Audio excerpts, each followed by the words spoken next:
Thank you. Thank you. Wow. Oh, do we love Nashville? Do we love Tennessee? We love Tennessee. Thank you. What a crowd. What a crowd. I want to thank you. I want to thank Trace Atkins. He was incredible. And you know, Trace won The Apprentice. Trace is a winner. And I want to thank you very much, Trace. That was fantastic. I'm thrilled to be here in the great state of Tennessee, and that's what it is. It is a great state. It's the heart of American music, and I mean incredible music. I love country music and culture, joined by thousands of hard-working American patriots. So joining us this evening are many of your wonderful Tennessee Republican leaders.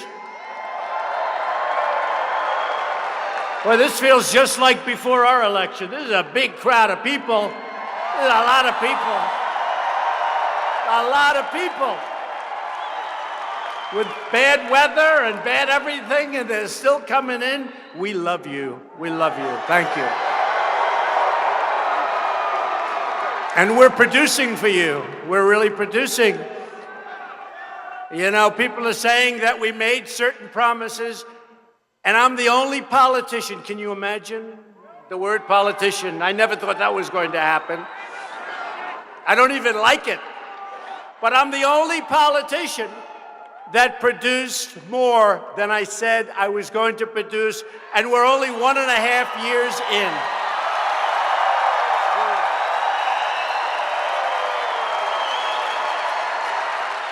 But before we begin, we have some great people. State Republican Party Chairman who's done an incredible job, Scott Golden. Scott. And Lieutenant Governor Randy McNally. Randy, thank you. Thank you. Thank you, Randy. Thank you, Scott. From your House delegation, we have David Kustoff. Where's David? David. Thank you, David. David Kustoff. Scott DeJarlais, the most beautiful name in politics. Thank you. Diane Black. Diane. Where's Diane? She's in a big race. Good luck, Diane. And Jimmy Duncan, right, Jimmy? First time I met Jimmy Duncan, I was in Pennsylvania doing a speech with a good friend of his, Lou Barletta, who's now running for the Senate in the great state of Pennsylvania. And I think he's going to do really well. He's an incredible guy, but they're good friends. So I was making a speech, and Jimmy Duncan comes in. I didn't know Jimmy at the time. This is before the election. And Tennessee has early voting, right? Very early.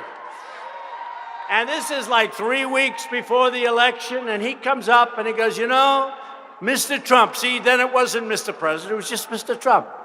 And he goes, you know, I've never seen anything like it, but I love the state of Tennessee. And those people were coming from the hills, from the valleys, from the mountains. They were coming from everywhere. He said, I've never seen anything like it. Really early voting in Tennessee. He said, all I can say is you're going to win Tennessee in a landslide, which we did. But he said, if the rest of the country is like Tennessee, right, Jimmy? If it's like Tennessee, you're going to win this election very easily. Very easily. But we all kept hearing, he can't get to 270. Remember, you need 270, Electoral College. There is no way to 270, and they were right. 306 was the, right? There is no way to 270. I went to Maine. I love Maine, but I went there 4 times because I needed one. I had to find one because I believed the fake news. They were wrong. There they are, right back there. They're fake. They are fake. Look how many of them. Look how many. Oh, boy. That's a lot of people back there. That's a lot of people. Fake news. We're also very grateful to be joined by Senator Lamar Alexander. Lamar. And Senator Bob Corker.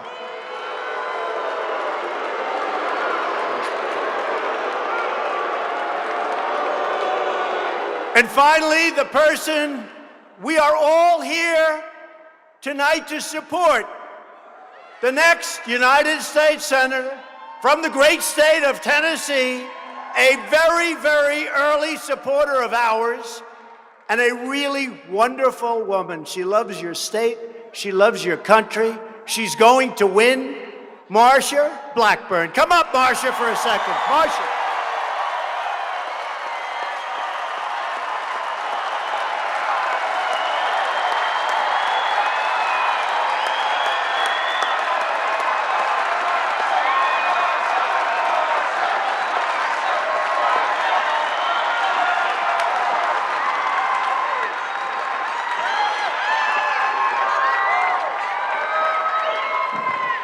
Thank you so much, Mr. President. We are absolutely thrilled that you are here, and I'm glad all of you are here. Thank you for everything you've done to elect so many Republicans, and thank you for everything that you are doing for President Donald Trump.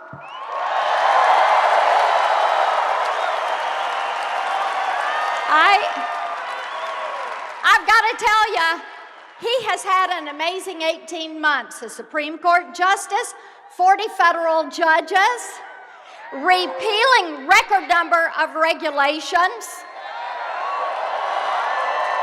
tax cuts, decreasing illegal immigration,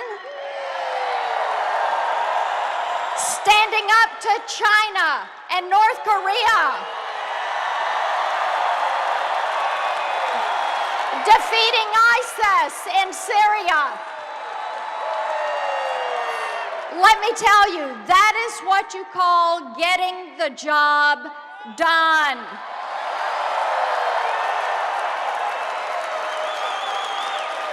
And I'm going to tell you right now, Tennessee needs a senator who is going to support President Donald Trump, and I am going to be there to stand with President Donald Trump and take your Tennessee values to Washington, D.C.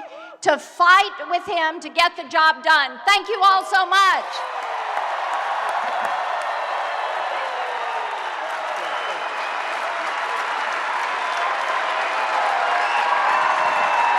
Thank you, Marsha. She's a great woman. She's a great woman. So we need Marsha and the Senate to continue the amazing progress and work that we've done over the last year and a half. There has never been an administration, and even some of our enemies are begrudgingly admitting this, that has done what we've done in the first year and a half. Think of it.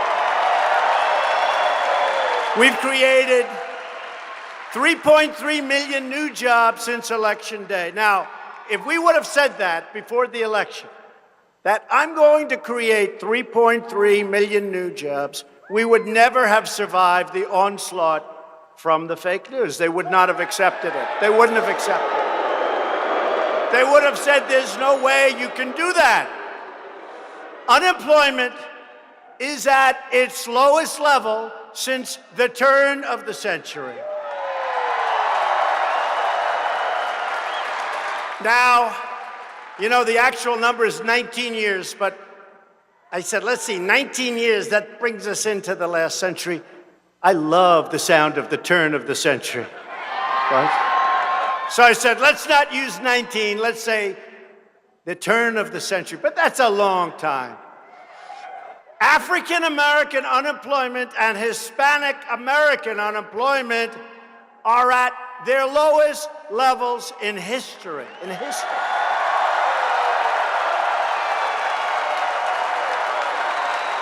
Unemployment among women is at its lowest level in almost 20 years. And wages, for the first time in many, many years, are finally going up. Wages are going up. I used to talk about it on the campaign trail. People were making less money, working 2 and 3 jobs, than they were making 20 years ago. Well, now, what's going up, folks? What can I say? They're just going up. Wages going up, and they're going up fast. The forgotten men and women of our country are no longer forgotten. They are forgotten no more. No more. We're reasserting American strength and confidence and talent. We have tremendous talent in this country. Tremendous talent in this room, the big room, this stadium, this arena.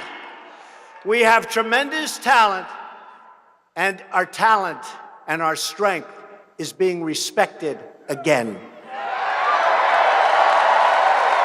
Prosperity is booming, optimism is surging, and America is winning. We're winning. We truly are making America great again. Look at all those hats.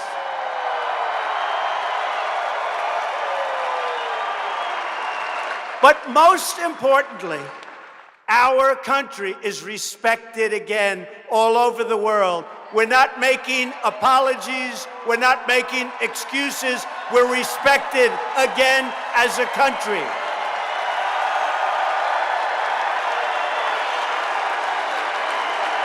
No more apologies.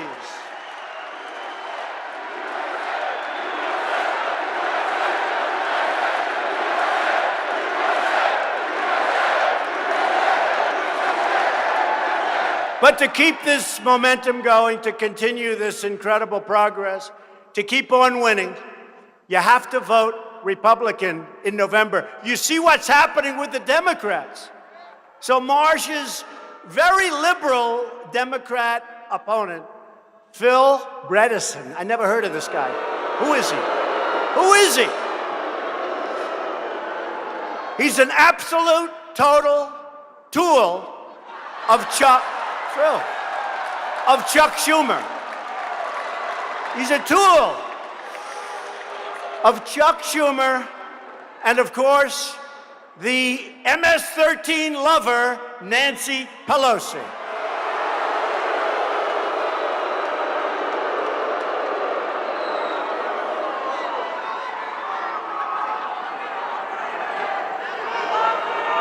She loves MS-13. Can you imagine? Remember? I said they're animals, and she said, how dare you say that? How dare you say that? Have you seen what they've done? Have you seen what they're doing to us? And we're taking them out of our country by the thousands. Out by the thousands.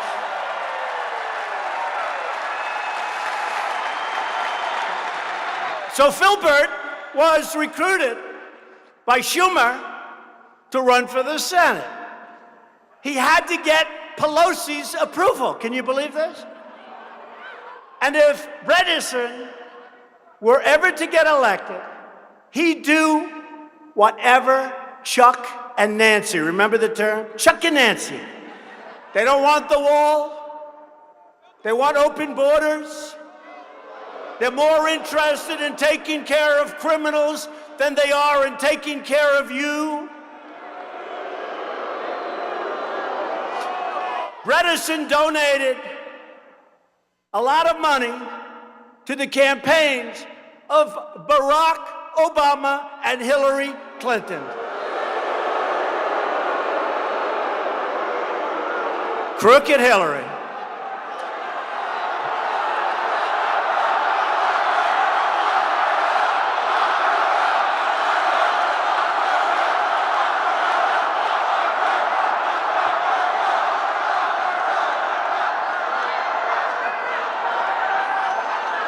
So how do you like the fact they had people infiltrating our campaign?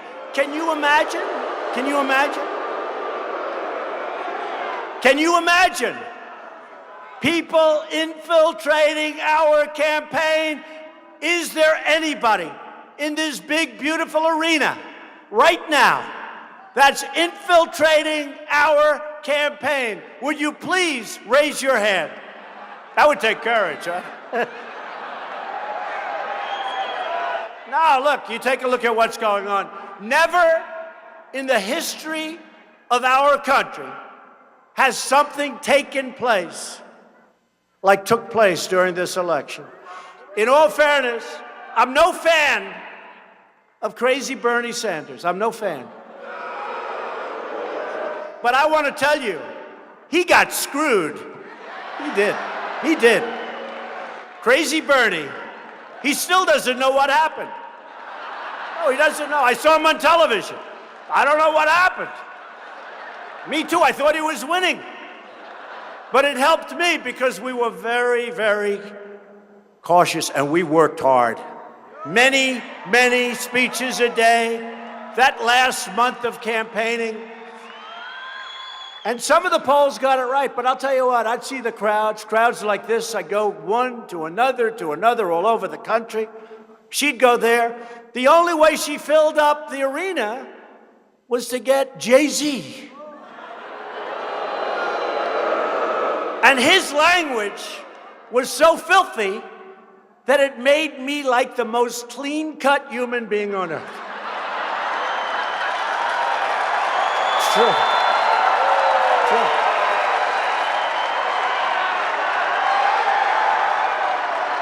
He'd stand up there before those crowds. And by the way, without any musical instruments, I had much bigger crowds than he was drawing. But he'd stand up before those crowds and he'd use the F word. And Hillary would sit back, hey, oh, I'm in trouble. I'm in trouble. Oh, please don't have him use that kind of language anymore. And then he'd finish and everybody would leave. And she'd be standing up, making a speech to 400 people. But Phil Bredesen supported her. And he supported her ideas. He opposes the border wall. We need a wall. We're going to get the wall. We've already started doing it.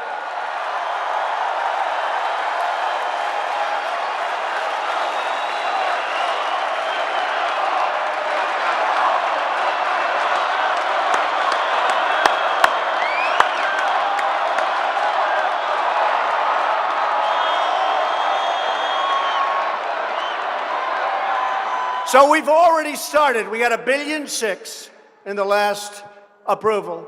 Now remember this. We had to take care of our military, folks, okay? We had to take care. I got $700 billion for our military, and next year I got $716 billion. And our enemies look at us much differently now than they looked at us 2 years ago.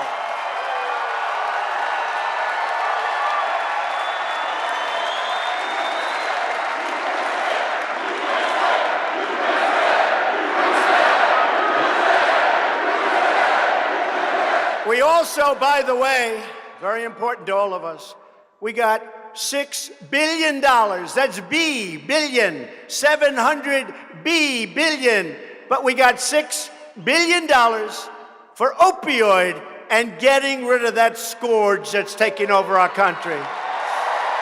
And the numbers are way down. We're getting the word out, bad stuff.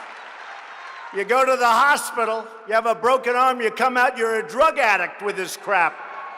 It's way down. We're doing a good job with it. But we got $6 billion to help us with opioid. So, if you want strong borders, and again, we've started that wall. We have $1.6 billion for the wall.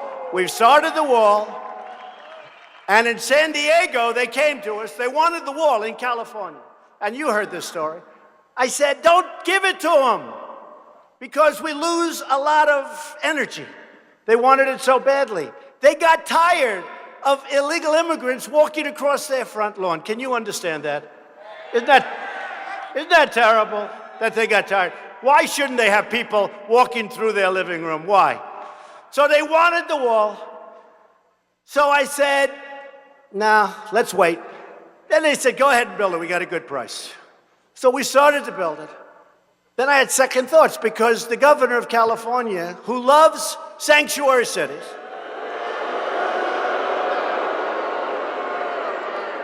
and other things, so he didn't want wall.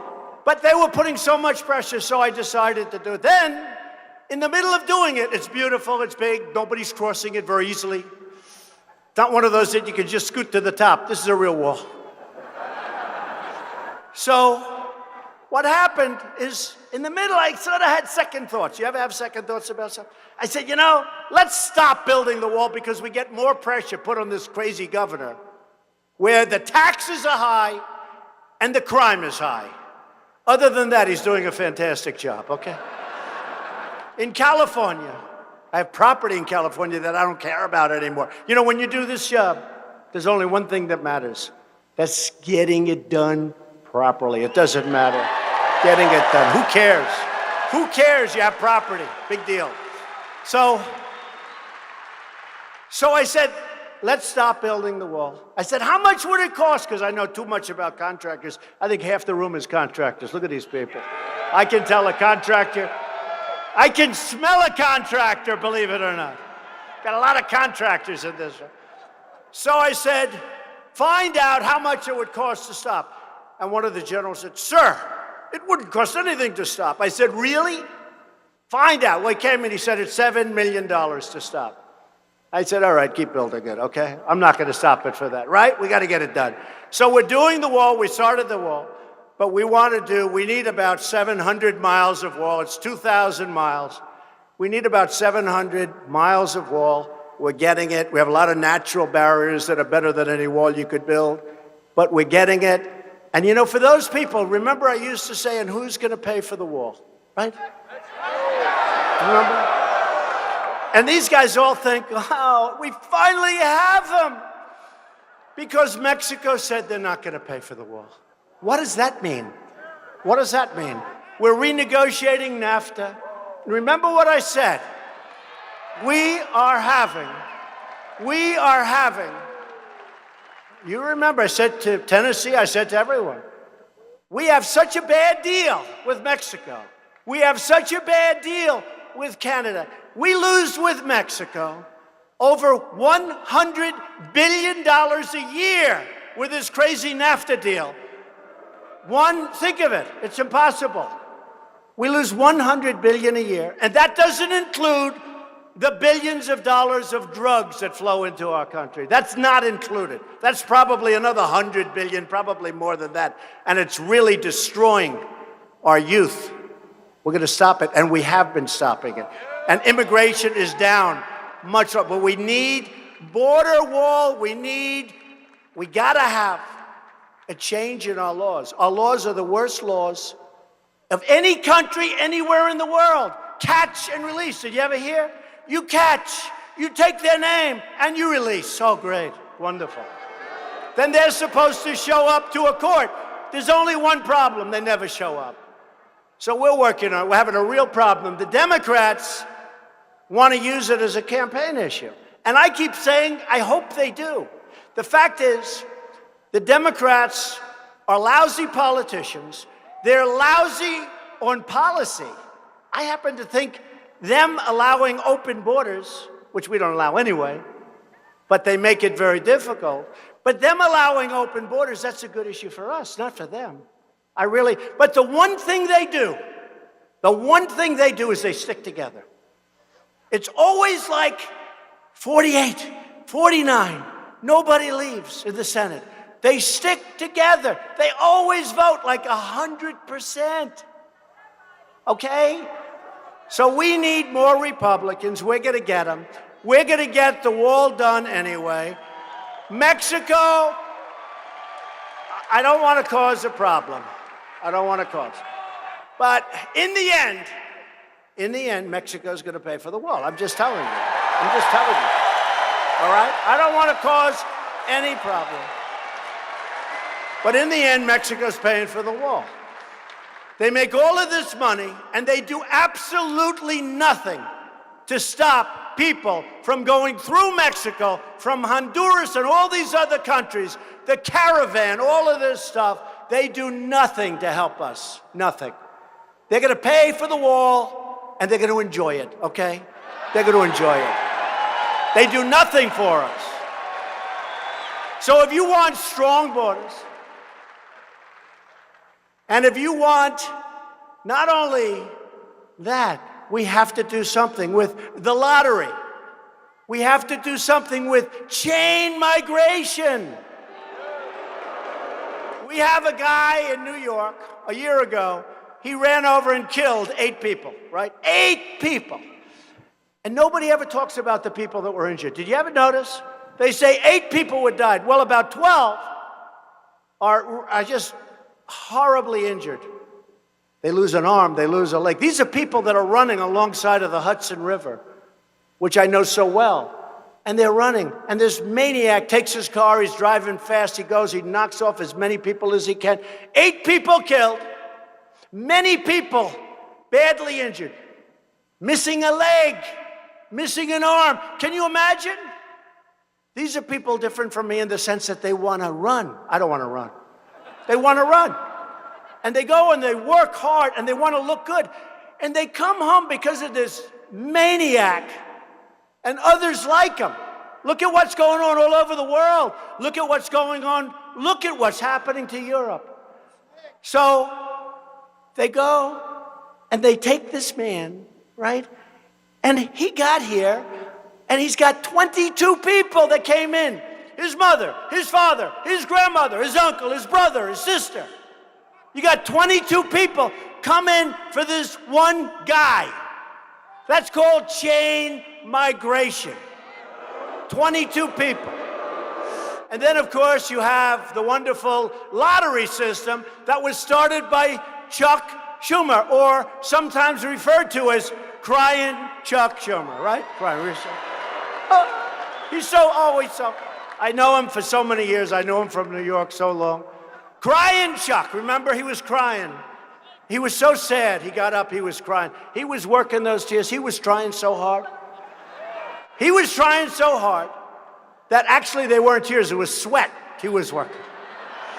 So Crying Chuck wanted to have a lottery system. Think of it, a lottery. You pick people. Now, let me ask you. So these countries that are sending people in, do you think they're sending us their finest? You think they're sending us? So we get the lottery. So they put names and we pick the names and they come in. And then we wonder why we have problems. We're not going to be a stupid country anymore. We've stopped it. We're not going to be. And you can say what you want, but I think border security and security general is a great issue for the Republican Party. I think it's a great issue, not a bad issue. So if you want the strong borders, if you want crime to stop, and by the way, as a country, we have it way down, but then you take a look at a place like Chicago. What the hell is that mayor doing? What is he doing? But we have crime is down in the country, but we need Republicans and we need to get out and vote for Marshall. If you want your communities to be safe, if you want your schools to be safe, if you want your country to be safe, then you must go out and get the Democrats the hell out of office, because there's no common sense.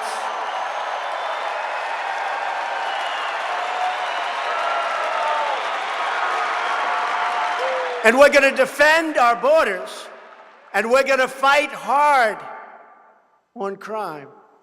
We're not going to let what's happened over the last long period of time, it's been going on for a long time. We have borders down 40%, and it's tough because our economy is doing so well, more people try and get in. So it makes it even tougher. But the other thing is, we are going to protect your Second Amendment. You won't have a Second Amendment if the Democrats take over. You won't have a Second Amendment. You won't have a Second Amendment. So last week, I visited a place where I essentially grew up, right next door, to discuss the menace of MS-13. This vicious gang has transformed once peaceful, beautiful communities that I know so well, I know them all, into blood-stained killing fields, savagely murdering, raping, and mutilating their victims. And they don't even want to do it with a gun. They talk about gun control. They don't want to do it with a gun. They want to do it with knives. They want to cut people up into little pieces because it's more painful. And then I have to listen to Pelosi and these people saying we have to respect them. They're human beings. They're not human beings. They're not human beings. And this is why we call the bloodthirsty MS-13 gang members exactly the name that I used last week. What was the name? Animals. MS-13 takes advantage of glaring loopholes in our immigration laws to infiltrate our country. That's what they do. Think of it. We're bringing them out by the thousands, but they come in. We're bringing them out by the thousands. You know, in Long Island, we have guys in Border Patrol, and we have guys in ICE, and women, and fantastic women, and brave, and tough, and strong. But we have the people in ICE. They go around and grab MS-13. And the beauty is, they're much tougher than these gang members. And they see these people, and they say, man, and they throw them into the paddy wagons. And the towns, this is Long Island, where I grew up. You have the same kind of communities, but for some reason, so many in Long Island, it's like they've been liberated, like from a war.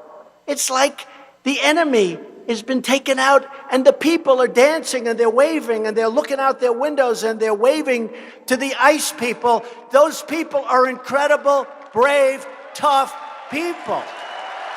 They've been liberated. Terrible. If you would have told me 30 years ago, 20 years ago, that could happen to Long Island, I would have said, no way. But that's what happened. But think of it. It's like these towns have been liberated. Yet in the face of MS-13 and its threat, Washington, Democrats, voted against legislation to remove these criminal aliens. They voted against case law. And they voted in favor of sanctuary cities that protect criminals. And they voted in favor of catch and release, okay? So Democrats have opposed every common sense measure necessary to stop this horrendous scourge of crime, to dismantle MS-13, and to stop illegal immigration. That's why we have to go in November. You have to work with Marcia. We have to get the votes. We need the votes. They stick together. They'll always vote. Phil, whatever the hell his name is, this guy will 100% vote against us every single time. I have Democrats come up to me. I love you, President. I love the job. I'm with you, President. You know, some of these states I won by 44 points. And they're afraid that if I go there, which I will, so they're telling me all sorts. They're actually saying good things. Democrats running for office, many of them, are saying great things about me. In fact, I think they're Republicans. But here's the problem. They're not going to vote for us. No matter what they say, doesn't matter. The only thing that matters, they don't have to say anything. The only thing that matters is, will they raise their hand? They will never raise their hand. Because I told you, they're bad at everything, but they're good at sticking together. They're good at sticking. I give them respect for that. They're good at sticking together. It's the only thing they're good at. We support the rule of law, and we support the heroes of law enforcement. Thank you.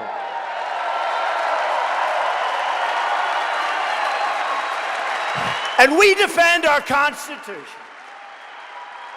And we have confirmed, we've gotten now, through confirmation, a record number of judges who will interpret the Constitution as written.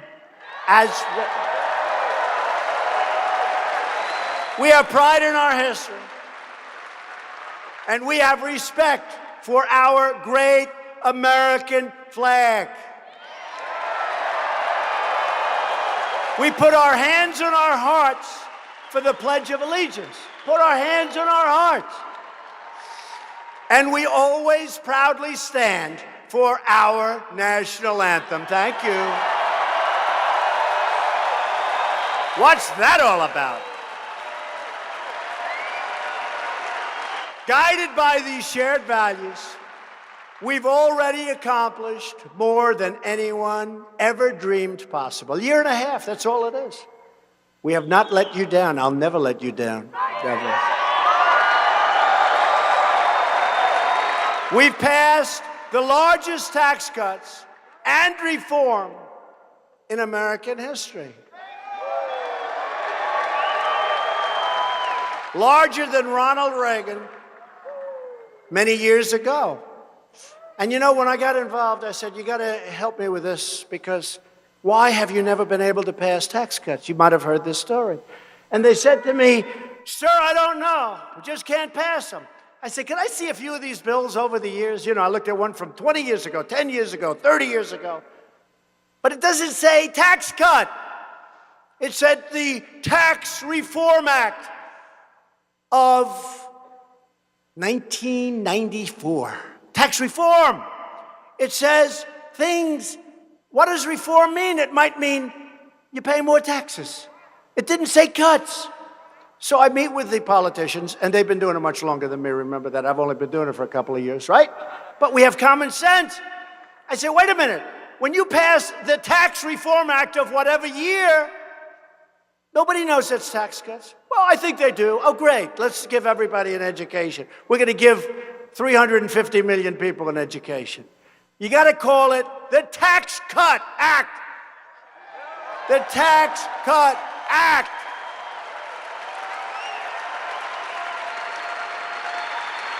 And then they said, and good people, well-meaning, they want to pass it. Really good people. Kevin Brady, a lot of great people, knowledgeable. They said, sir, what would you like to name it? I said, I'll tell you, and I'm being serious about it. I want it to be called the Tax Cut Plan. 4 cuts. And we all agreed that was a little bit hokey, so we decided not to do that. But we call it the Tax Cut Act, okay? And it was, I don't say easy. I don't say easy. And then, of course, repeal and replace Obamacare. Well, wait. We had it done, folks. It was done. And then early in the morning, somebody turned their hand in the wrong direction.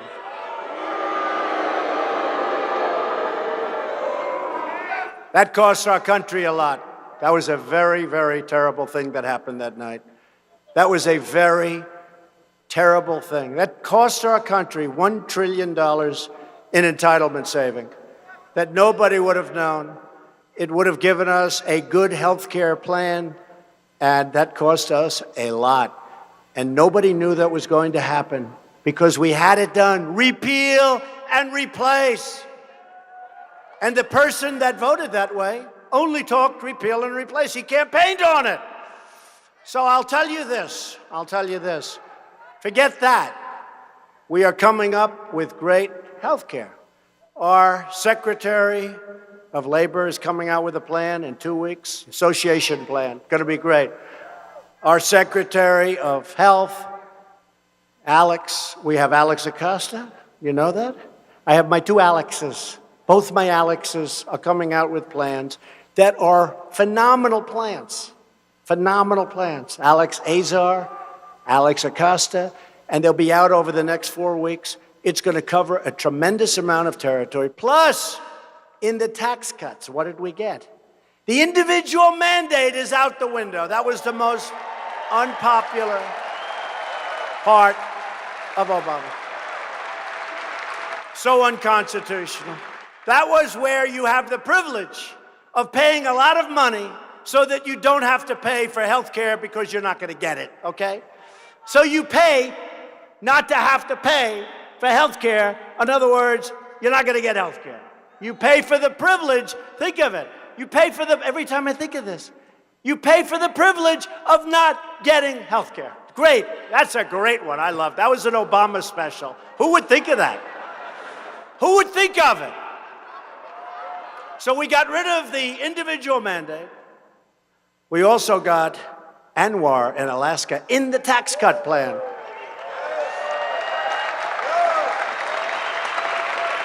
A friend of mine called. They said, you know, that's amazing, Anwar. He's in the oil business. Successful guy. He goes, I can't believe it. They've been trying to get Anwar. That's this massive find. It's been for years and years they haven't been able to get it approved. And I wasn't pushing it too hard, to be honest with you, because I was more focused on the tax cuts. He called up, he goes, is it true that you're trying to get Anwar and you maybe get it? I said, yeah, who cares? It's the biggest find. It's like phenomenal. I said, why do you ask? He said, well, you know, every president, Bush, $7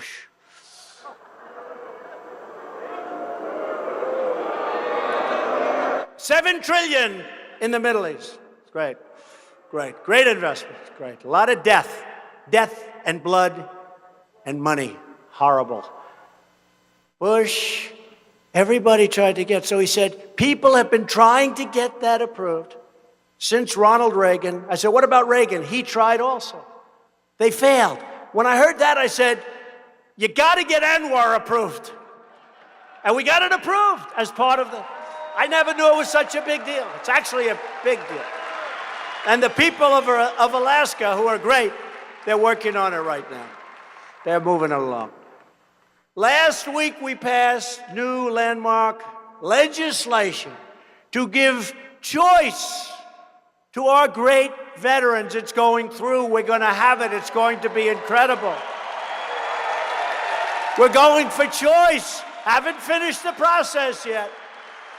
But it's happening. Choice. You know, before I knew too much about the VA, I used to say, we're going to take care of these are our great people. They are, in many cases, in pretty rough shape. They'd have to wait for a doctor for 3 weeks, for 4 weeks, for 16 days, for a week, sometimes for months. They'd go onto line with something that could be easily cured. 3 months later, they haven't seen a doctor, and they're terminally ill, okay?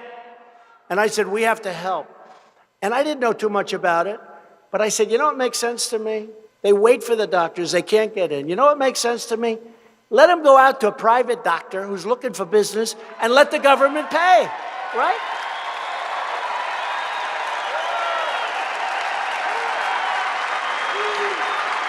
And I went to the so-called experts, and they said, yeah, we've been trying to do that for years. I said, I see, so it's not like an odd idea. No, we've been trying, but we can't get it passed. We're very close to getting it fully passed. Choice. We also did something else. For the VA, our veterans, we got the VA Accountability Act. You know what that is?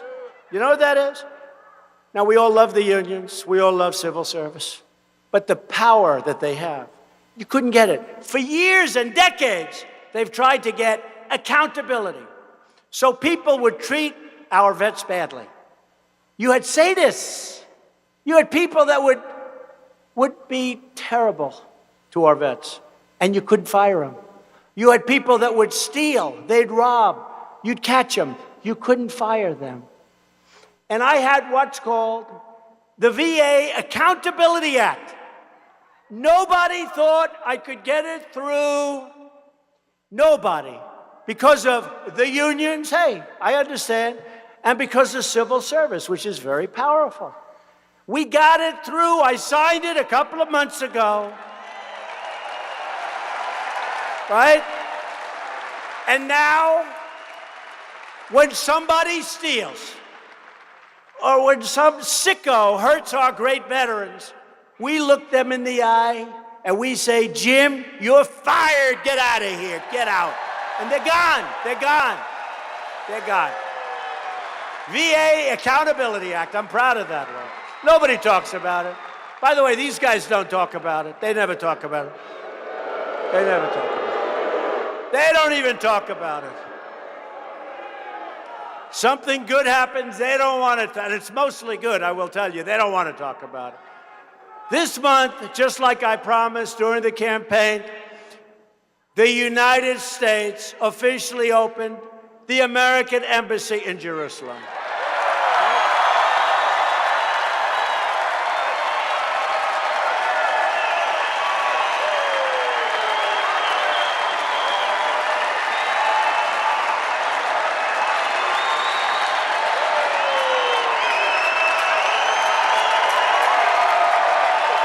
Good. That's good. You know, just a quick story. I really understand now why it was never approved by everybody that ran for office, every president, both parties in running. They said, we're going to open the embassy in Jerusalem. We're going to recognize Jerusalem as the capital. We're opening the embassy. Okay, this was their campaign. They're politicians. This is their campaign. Over and over. Many, many presidents. But not one. He goes, you're fired. Yeah. They got fired. I guess you're right. They're not here. But not one did it. And I thought that was terrible because you see them campaigning. It's one of their many points. But we're going to open the embassy in Jerusalem over and over and over. Now it comes time, one of them wins. They never do it, right? They never did it. And now I know why. Because 2 weeks out, when people sort of started to think that we're going to open up the embassy, I was called by every leader in the world. Don't do it, don't do it, we don't want it, don't do it, don't do it. And I understood. The pressure not to open it was tremendous. And we did it, and we did the right thing. We did the right thing.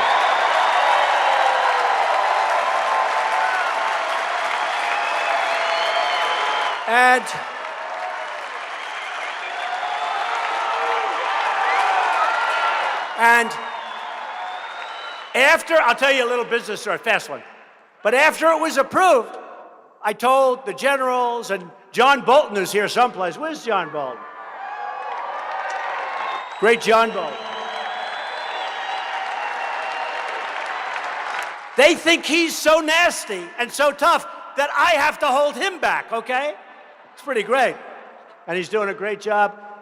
You better get some rest because we have some pretty good negotiations coming up. He's here with his daughter, who lives, by the way, in Tennessee. So what happened? So I say, I want to build it. We just got it approved. It was a big deal. I want to build it. And they said, yes, sir. So I get his, executive order, this big, beautiful piece of paper. It must have cost like a fortune. Like, even look for my speech. I haven't used it yet, but this is my speech. So beautiful. Leather. Most expensive leather money can buy, Thing probably cost $2,000. Look, it's got the seal. Remind me to take it when I leave. It's so beautiful. But I have this executive, and I'm getting ready to sign it. I signed Donald. I say, what is this, General? I'm signing so much. What is this, General? Sir, because I love these generals. They're much better fighters of wars, believe me, than they are negotiators for money. Sir, this is the new embassy in Israel. It's for your approval, sir. The cost will be $1 billion. I said, wait a minute, what? $1 billion. I said, $1 billion? How can it cost $1 billion? It's like a one-story building. Sir, we estimate the cost to be $1 billion. We're going out to buy land. We're going to do this. Well, in the meantime, it won't open for 30 years. They all sort of. So I called my head, my great diplomat, my representative, David Friedman, right, to Israel from the United States, our ambassador, David Friedman. I say, hey, David, I got a problem. I can't spend $1 billion on building an embassy. I just can't. Not that the country can't. I just can't do it up here. Mentally, I can't do it. It's like a one-story building. They want to go out and overpay for a piece of land that's in a bad location, like they did, by the way, in London before I got there. I said, David, I can't do it. Now, David was a great lawyer, great businessman, very successful, one of the most successful lawyers. He said, let me look into it. He calls me back 2 days later and says, sir, what? Sir, we can build the embassy for $150,000. Now you got to say, I think that's a big difference. I said, what are you talking about, 150? He said, we can build the embassy, sir, for 150. We have the best piece of land that we already own. We have a building on that piece of land. It's set back. It's a very big piece, many acres. It's in the best location. And what I want to do, sir, is take the corner of that big, beautiful building and carve it up, and we can build an embassy for $150,000. So you know what I told him? I got a little extravagant. I said, David, make it for $400,000, okay? So think of it. So we opened up, and here's the other thing. And sir, we can have the embassy built in about 3 months. I said, 3 months, as opposed to 20 years. So here's the deal. $1 billion, land we don't own, will take forever to get it open. It'll never open. And then in addition to all of the people will try and stop you, and that's $1 billion, as opposed to a better location for $400,000. I said, spend more, please. You know, sometimes something can cost so little, it's ridiculous, right? So we opened it. It is totally beautiful. The finest stones, the finest marbles, the best location. It's open. It opened in 4 months after we started building. We had the dedication ceremony. But that's government. By the way, I could tell you 100 stories like that. These stories are crazy. So instead of spending $1 billion and not having it for 20 years, we spent $400,000 and it opened up in a few months. Is that good? Is that a good story? And I think it probably is better. Somebody said, well, it won't be. I said, yeah, I think the big difference is probably better, okay? So those are the stories. But in order to ensure the other big move, the Iranian regime never obtains nuclear weapons, I withdrew the United States from the horrible one-sided Iran nuclear deal 3 weeks ago. Instead of apologizing for America, which we always do, we are finally standing up for our great country.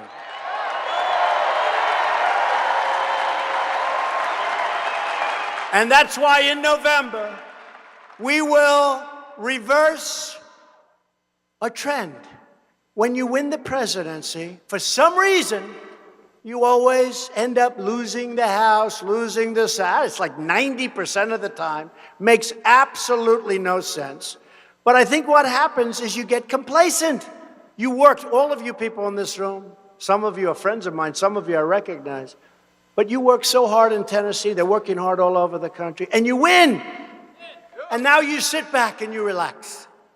That's the worst thing can happen. Because all of a sudden you have another election. And this election is a very important one. This is a really important election. So you have to get out. We need Marsha Blackburn to win.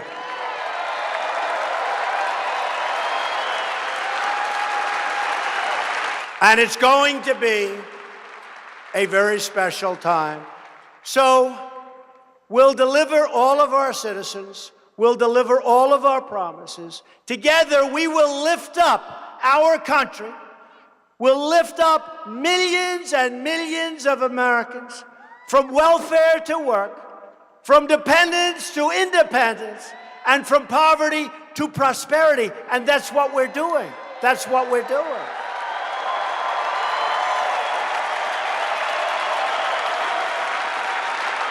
Remember when I'd make a speech and I'd talk about African American and I'd say, highest crime rate, bad education. I'd go like 10 points. And they're always voting. African Americans vote for Democrats for the most part. You know, vast majority. They've been doing it for over 100 years. And I said, highest crime, bad education, bad this, bad that. And what did I say? What the hell do you have to lose? And now we have numbers coming out that are so fantastic for Hispanic, for African American. Thank you. Right? Right? And I fulfilled, but we have just started. We have just started. Because we're going to build new airports. We've become like a third world country. You look at our airports, you go to places like Saudi Arabia and other places, China. Go to some of these countries and you'll see things that you've never seen before. We used to be the leader. We're going to build new airports. We're going to build new highways. We're going to build new dams. We're going to build infrastructure. We just had approved recently, we're fixing up all of our airports. Billions of dollars just got approved, and I'm signing it shortly. We will build new strength into our country.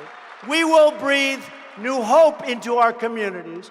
And we will do it all with these big, beautiful hands. Look at these hands.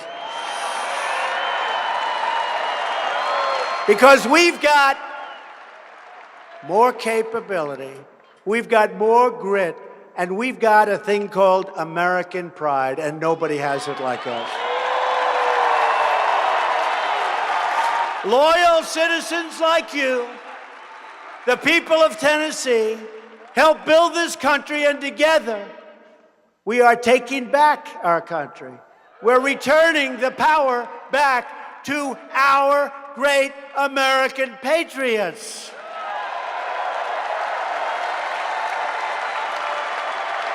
This great state was forged through the sweat and courage of tough frontiermen and strong frontier women who braved the elements and defied the dangers to carve out a home in the wilderness. Not easy. Generations of proud, patriotic Tennessee pioneers. These are incredible people. Your relatives who love their families, love their country, and love their God made this beautiful state into their beloved home.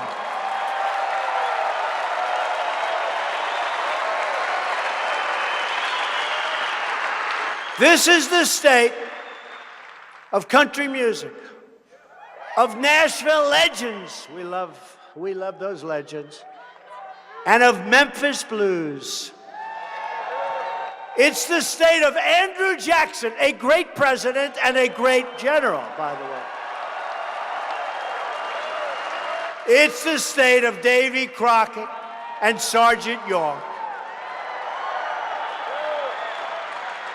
And this November, this is the state where America's comeback will continue full speed ahead.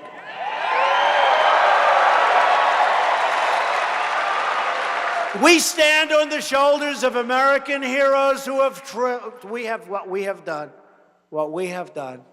We have beaten empires. We have tamed continents.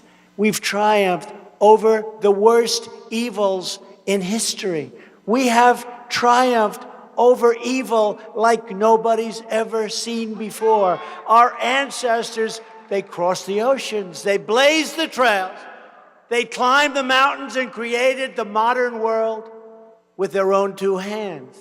We're the nation that built the Empire State Building in less than 1 year, and the Golden Gate Bridge, and the incredible Panama Canal, which we gave away. We won 2 world wars. We defeated communism and fascism. And we put a man on the face of the moon. And you see what's happening with NASA. See those rocket ships starting to go up again. A lot of jobs. A lot of great stuff happening with NASA. As long as we are proud of who we are and what we are fighting for, we will never, ever fail. Never fail. I say it, and I say it all the time. We are so respected again. I can't even tell you the degree to which people respect our country again. It's amazing. It's amazing. With your help, with your voice, and with your vote, we will win, win, win. We will achieve victory for our magnificent land, the land that we love, because we are Americans, and our hearts bleed red, white, and blue. We will never give in. We will never give up. And we will never stop fighting for our country, for our flag, and for our great, beautiful freedom. We are one people. We are one family and one glorious nation under God. Without a question, without a doubt, we will make America wealthy again. We will make America strong again. We will make America safe again. And we will make America great again. Thank you very much. God bless you. We love you. Thank you.